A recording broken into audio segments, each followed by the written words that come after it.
Hello friends, नमस्कार। स्वागत है आप सभी का एजुकेशन मंत्रा में। देखिए दोस्तों, 69,000 शिक्षक भर्ती की जो अड़चनें हैं वो खत्म होने का नाम नहीं ले रही हैं।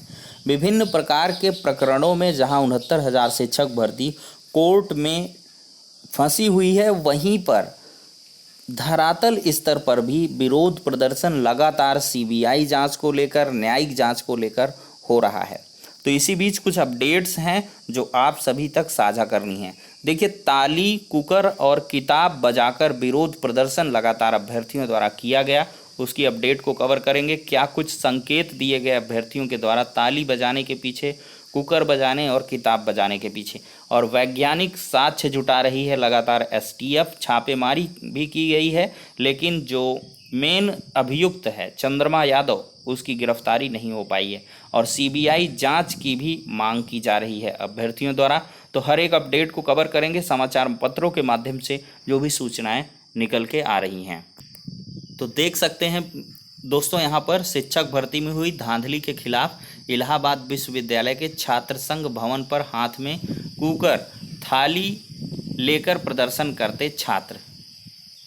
और यहाँ पर देखिए, वैज्ञानिक साक्ष्य जुटा रही है एसटीएफ। देखिए, 69,000 सहायक भर्ती की जांच कर रही एसटीएफ साक्ष्य संकलन में जुटी है। सीबीआई की तर्ज पर वह मामले की विवेचना कर रही है। इस केस से जुड़े सभी पहलुओं को ध्यान में रखते हुए वैज्ञानिक साक्ष्य के सहारे आरोपियों के खिलाफ कार्रवाई करने में लगी है। 69,000 सहायक भर्ती में नकल कराने वाले गिरोह का भंडाफोड़ करने के बाद सोराव पुलिस ने इस केस में डॉक्टर कृष्णलाल पटेल समेत 11 को जेल भेजा था। इसके बाद इस केस की विवेचना एसटीएफ को सौंपी गई। अभी इस केस में नामजद आरोपी मायापति समेत कई अन्य की गिरफ्तारी बाकी है। सूत्रों की माने तो एसटीएफ ने आरोपियों की गिरफ्तारी के साथ ही उनके खिलाफ साक्ष्य एकत्र करने में जुटी है। पकड़े गए आरोपियों की कार्यप्रणाली, उनके बैंक खाते, कॉल डिटेल आदि की जानकारी एकत्र की जा रही है। एसटीएफ आरोपी और अभ्यर्थियों के बीच हुई बातचीत और लेन देन का ब्यौरा जुटा रही है, ताकि कोर्ट में यह साबित किया जा सके कि परीक्षा ने किस तरह से फर्जीवाड़ा को अंजाम दिया गया है। परीक्षा में यहाँ पर होना चाहिए। फिर आगे लिखा गया है कि एसटीएफ के लिए वांछित आरोपियों की गिरफ्तारी से ज़्यादा उनके खिलाफ ज़्यादा से ज़्यादा साक्ष्य एकत्र करना चुनौती बनी है। दरअसल 1 साल से ज़्यादा पुराना मामला होने के कारण पुलिस को सीडीआर और सर्विलांस से ज़्यादा मदद नहीं मिल रही है। ऐसे में आरोपियों के पास से बरामद diary, chequebook, documents, WhatsApp chat को ही आधार बनाकर एसटीएफ कार्रवाई करने में लगी है। सीबीआई की तर्ज पर मामले की विवेचना की जा रही है। अब तक कुल 11 आरोपियों को जेल भेजा जा चुका है। देखिए, यहाँ पर देख सकते हैं शिक्षक भर्ती में धांधली के खिलाफ प्रदर्शन। प्रयागराज की अपडेट है। 69,000 शिक्षक भर्ती में धांधली के खिलाफ रविवार को छात्र नेताओं ने इलाहाबाद विश्वविद्यालय छात्र संघ भवन पर प्रदर्शन किया। कांग्रेस से जुड़े छात्र संघ उपाध्यक्ष अखिलेश यादव के नेतृत्व में प्रतियोगियों ने ताली, थाली, कुकर और किताब बजाकर अपना विरोध दर्ज कराया है। छात्रों ने भर्ती में हुए घोटाले की न्यायिक जांच और शिक्षा मंत्री को तत्काल प्रभाव से बर्खास्त करने की मांग की है।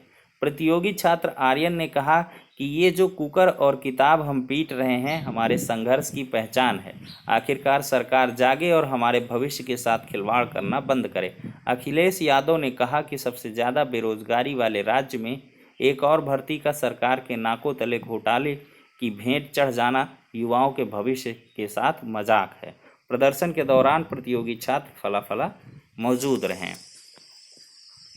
अब यहाँ पर देखिए, तलाश है आरोपी चंद्रमा यादव की।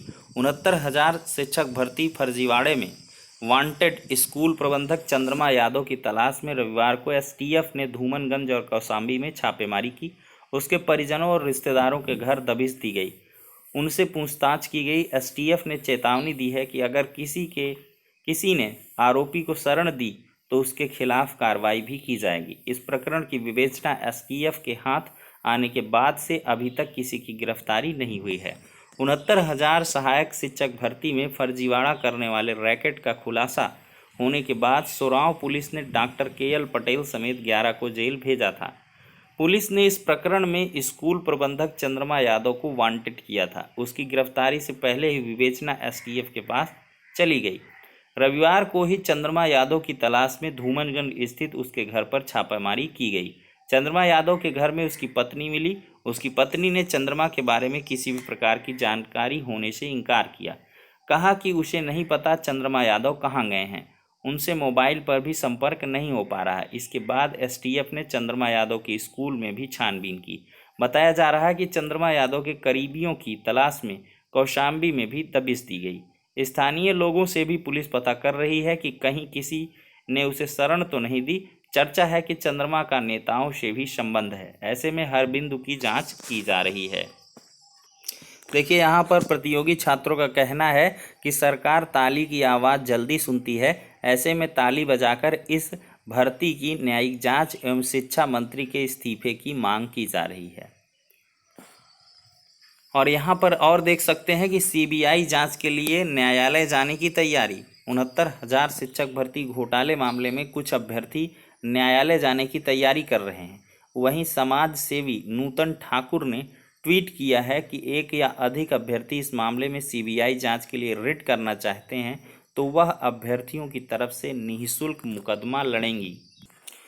तो कुल मिलाकर दोस्तों, ये है 69,000 शिक्षक भर्ती घोटाले में जुड़ी जो जांच चल रही है एसटीएफ के द्वारा, उसकी प्रोग्रेस रिपोर्ट है कि अब तक इतने कार्य किए गए हैं। लगभग 11 लोगों की गिरफ्तारी की जा चुकी है, जेल भेजा जा चुका है और जो सरगना है, मुख्य आरोपी हैं, उनकी तलाश लगातार जारी है, दबिश दी जा रही है लगातार। और इसी बीच अभ्यर्थियों के द्वारा लगातार सीबीआई जांच की भी डिमांड की जा रही है। और आज सूचना प्राप्त हो रही थी विश्वसनीय सूत्रों से कि आज कल में सीबीआई जांच के लिए नूतन ठाकुर जो हैं उनके द्वारा एक अपील भी फाइल की जानी है। जैसे ही अपील फाइल होती है, उससे रिगार्डिंग कोई इन्फॉर्मेशन एग्जैक्ट तरीके से मिलती है तो आप सभी को उपलब्ध करवा दिया जाएगा।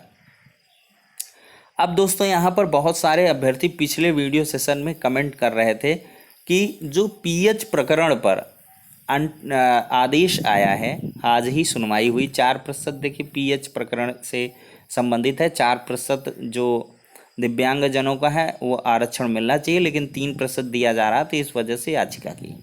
उसमें यह आदेश दिया गया कि समस्त अभ्यर्थियों के जो नियुक्ति पत्र होंगे वो इस याचिका के अधीन होंगे। इसका मतलब ये हुआ कि जब भी सब अभ्यर्थियों को नियुक्ति पत्र मिलेंगे तो एक लाइन लिख के आ जाएगी कि समस्त याचिका, ये जो संबंधित नियुक्ति पत्र है इस याचिका के अंतिम निर्णय के अधीन रहेगा, जो कि एक सामान्य सी प्रक्रिया। किसी भी बेसिक शिक्षा विभाग के नियुक्ति पत्र पर आप अगर नज़र डालेंगे तो वहाँ पर यही चीज़ें लिख के आती हैं कि फला फला के निर्णय के विचाराधीन है ये नियुक्ति जो है। अगर उस प्रकरण में कोई ऐसा इतर इससे जजमेंट आएगा तो उससे नियुक्तियां प्रभावित होंगी।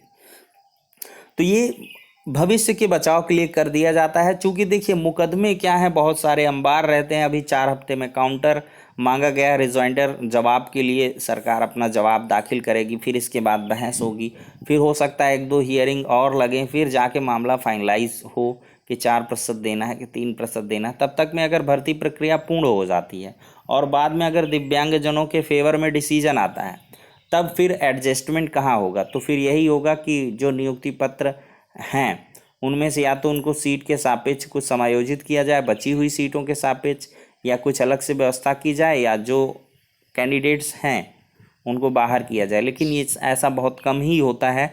बाद में क्या होता है कि और सीटों की व्यवस्था करके सबको नियुक्ति पत्र दिए जाते हैं। ये व्यवस्था रही है बहुत सारी शिक्षक भर्तियों में या अन्य भर्तियों में, देखने के लिए ऐसा मिला है। तो फिलहाल के लिए दोस्तों ये सारी की सारी अपडेट्स थी। आप लोग हमारे टेलीग्राम चैनल से भी जुड़ जाइए। वहाँ पर लगातार आप लोग जो है विभिन्न प्रकार के समाचार पत्रों की कटिंग्स हैं, न्यूज़ चैनल्स की जो ब्रेकिंग न्यूज़ वगैरह हैं या कोई आदेश वगैरह हैं उनको आप प्राप्त कर सकते हैं। बहुत सारे अभ्यर्थियों को डॉक्यूमेंट से रिलेटेड प्रॉब्लम थी कि डॉक्यूमेंट सर जमा है, हमें वापस ले लेने चाहिए कि नहीं लेने चाहिए। तो बिल्कुल नहीं लीजिए जब तक कि वहाँ के जिला बेसिक शिक्षा अधिकारी के द्वारा ऐसे कोई आदेश या निर्देश प्राप्त नहीं होते हैं कि आप अपने डॉक्यूमेंट्स ले जाएं। आपके डॉक्यूमेंट सुरक्षित रहेंगे। आपकी जो पावती है यानी कि जो रिसीविंग है, जिन्होंने काउंसलिंग करा रखी है तो रिसीविंग आप अवश्य ही रखें और इसकी 1-2 जिराक्स भी रख लें, क्योंकि भविष्य में वही काम आने वाली है। अगर वो खो गई तो बहुत ज़्यादा प्रॉब्लम हो जाती है, फिर हलफनामा करना, ये सब करना, दुनिया भर की जो है फॉर्मेलिटीज़ आपको करनी होती है और काफ़ी दिक्कतें उठानी पड़ती हैं। तो इस वजह से आप लोग टेंशन फ्री रहिए और एक अच्छे समय का इंतज़ार करिए। अवश्य ही 69,000 शिक्षक भर्ती पूर्ण होगी, उसका मार्ग प्रशस्त होगा। बस कुछ अड़चने हैं, कुछ पचड़े हैं, जो जल्दी से जल्दी समाधान उनका निकल जाएगा और भर्ती भी पूर्ण होगी। तो इन्हीं सभी शुभकामनाओं के साथ अब वीडियो सेशन को करेंगे ख़त्म। नेक्स्ट वीडियो में मिलते हैं, तब तक के लिए शुक्रिया, धन्यवाद।